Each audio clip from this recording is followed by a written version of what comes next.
আসসালামু আলাইকুম রহমতুল্লাহ। আমি অধ্যাপক ডাক্তার মোহাম্মদ মনোহরুল আবেদিন খান মারুফ, অধ্যাপক ও বিভাগীয় প্রধান, নাক কান গলা ও হেড নেক সার্জারি বিভাগ, East West Medical College, Dhour, Uttara. এখন যে বিষয়টি নিয়ে আলাপ করব, এটি আমরা প্রচুর রুগী পাই এবং শীতের দিনে এটা বেশি পাই, যে রুগী এসে কমপ্লেন করে যে স্যার আমার ঘন ঘন ঠান্ডা লাগে।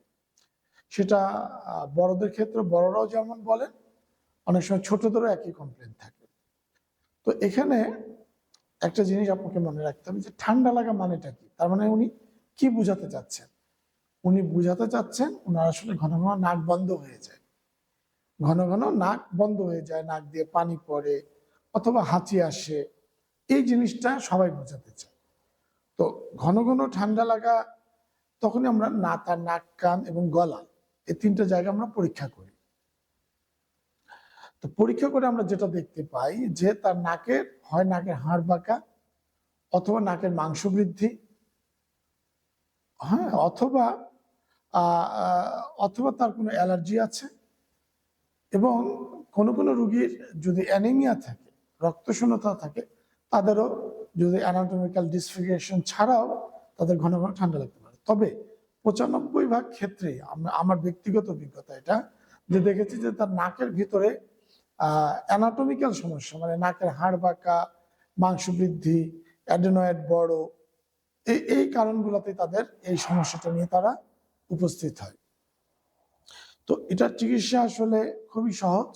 অনেকে ইভেন অনেক বয়স্ক ৬০ বছরের লোক এসে বলে যে আমার একদম ছোটবেলা থেকে ঘন ঘন ঠান্ডা লাগে। আসলে কিছুই না, তার নাকের হাড় বাঁকা এবং মাংস বৃদ্ধি। তখন একটুতে ঠান্ডা লাগলেই তার ওই মাংস বৃদ্ধিটা আরেকটু বড় হয় আর নাকটা বন্ধ হয়ে যায়। তো এটার স্থায়ী চিকিৎসা, এমনিতে তো ওষুধ দিয়ে কিছুটা সাময়িক ঠিক করা যেতে পারে, কিন্তু একটা মানুষ কতদিন ওষুধ খাবে? তো এটার পুরোপুরি সার্জিক্যালি আমরা পুরোপুরি ঠিক করে দিই, হাড়টা সোজা করে দেই, মাংসটা ছোট করে দেই, এবং এতে করে সে পরিপূর্ণভাবে সুস্থ হয়ে যায় এবং একটা স্বাভাবিক জীবনযাপন করে। এখানে যারা শুনছেন, যারা দেখছেন, তাদেরকে একটা কথা বলি, আসলে আমরা বাংলাদেশিরা আমাদের আর্থসামাজিক অবস্থাটা অতটা ভালো না, যার কারণে আমরা যেটা করি যে আমাদের শারীরিক কিছু সমস্যা থাকলে সেটা নিয়ে আমরা চলতে থাকি। ঠিক যেমন ভাবে ভাঙা পা নিয়ে চলা, অথবা একটা গাড়ির একটা পার্টস নষ্ট হয়ে গেছে সেটা নিয়ে গাড়ি চালানো। তো এতে ফলাফলটা কি হয়? তার লাইফের কোনো স্যাটিসফ্যাকশন থাকে না, তার প্রতিটা কাজই তার জন্য কঠিন হয়ে যায়। একটা ভাঙা পা নিয়ে আপনি কত দূর যেতে পারবেন? তো সবার কাছে একটাই অনুরোধ, আমাদের দেশের যদি আপনি দেশের উন্নতি চান, নিজের উন্নতি চান, আপনাকে একটা সুস্থ স্বাভাবিক জীবন তৈরি করতে হবে, একটা সুস্থ স্বাভাবিক জীবন নিশ্চিত করতে হবে। সেটা আপনার জন্য, আপনার সন্তানের জন্য এবং সমাজের জন্য।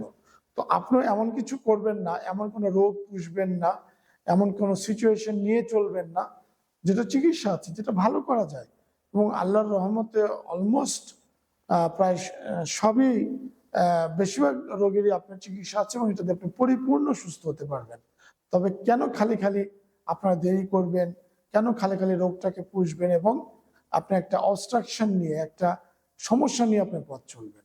আপনি সুস্থ স্বাভাবিক হন, দেখবেন যে আপনার বেশি পরিশ্রম করতে পারছেন, বেশি উপার্জন করতে পারছেন, আপনার জীবন আরো বেশি উন্নত হয়েছে, জীবন আরো বেশি সুন্দর হয়েছে।